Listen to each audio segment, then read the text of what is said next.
एक जंगल में बंटी कबूतर और टूनी चिड़िया रहा करते थे। उन दोनों की एक बेटी भी थी जिसका नाम टुनटुनी चिड़िया था। वे दोनों मेहनत मजदूरी करके अपना गुजारा किया करते थे। वे दोनों जो मजदूरी किया करते थे उनमें से आधे वे अपनी बेटी की शादी के लिए जमा कर लेते थे और वे आधे पैसे से अपना घर चला लिया करते थे। इसी तरह से समय गुजरता रहा और अब टुनटुनी चिड़िया बड़ी हो जाती है और फिर एक दिन की बात है, टुनी चिड़िया अपने पति बंटी कबूतर से कहती है, देखिए जी, अब हमारी टूनी ना बड़ी हो चुकी है।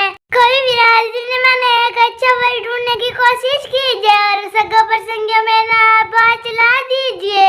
उसके बिरादरी में कोई अच्छा वर हो तो हमें बता दीजिए। हम टूनी चिड़िया की शादी करना चाहते हैं। अभी हम नहीं बताएंगे तो किसी को कैसे पता चलेगा कि हम अपने टूनी चिड़िया की शादी करना चाहते हैं। तुम बात तो ठीक कह रही हो, लेकिन हमारे पास अब इतने पैसे नहीं हैं कि हम अपनी बेटी की धूमधाम से शादी कर सकें और दहेज भी देना होगा, तो इतना सारे पैसे कहाँ से आएंगे। टूनी के पापा, हम अभी अपने टूनी की शादी नहीं करेंगे तो कब करेंगे? हम उसको कितने दिन अपने घर बैठा कर रखेंगे? हमें कुछ तो करना ही पड़ेगा ना। तुम जाओ सेठ कड़कनाथ से कुछ पैसे उधार लेकर आ जाओ। धीरे धीरे हम उसका उधार चुका देंगे। तुम बात तो ठीक कह रही हो, मैं कल ले जाकर बात करता हूँ। और फिर बंटी कबूतर टुनटुनी चिड़िया की बातों में सहमति जताता है और फिर बंटी कबूतर सेठ कड़कनाथ के पास जाता है। अरे सेठ जी, मुझको है ना बहुत सारे पैसों की जरूरत है, तो कृपया करके मुझे पैसे दे दो। मैं मेरी बेटी की शादी करना चाहता हूँ, इसीलिए मुझे पैसों की बहुत ज्यादा जरूरत है, तो आप मेरी सहायता कर देते तो बहुत अच्छा होता।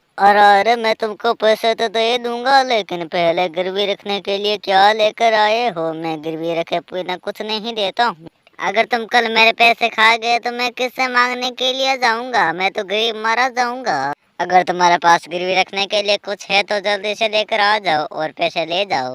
और फिर बंटी कबूतर निराश मन से अपने घर वापस लौट कर आ जाता है और फिर बंटी कबूतर घर आकर टुनटुनी चिड़िया को सारी बात बता देता है। अरे जी, अब हम क्या करेंगे? हम तो अब बहुत ही उधार ले लेंगे। हम ऐसा करते हैं, क्यों ना अपना घर गिरवी रख देते हैं।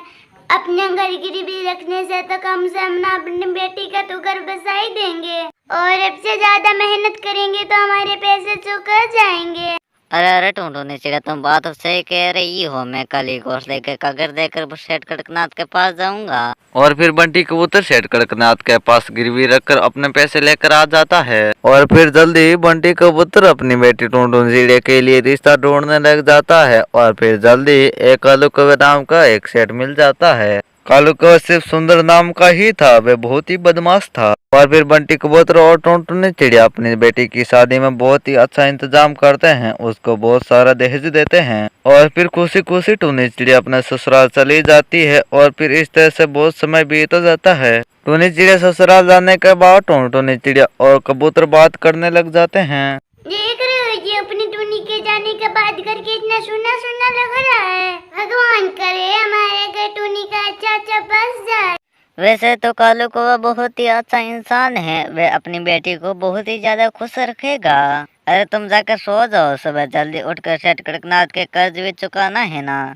और फिर टुनटुनी चिड़िया और बंटी कबूतर खूब ज्यादा मेहनत करते हैं और फिर सेठ कड़कनाथ के सारे पैसे चुका देते हैं और फिर वे सभी खुशी खुशी रहने लग जाते हैं। तो दोस्तों, ये थी आज की कहानी। आपको कैसा लगी हमें कमेंट कर जरूर बताएं। अगर आप हमारे चैनल पर नए हैं तो चैनल को सब्सक्राइब करना ना भूलें और इस वीडियो को लाइक करें।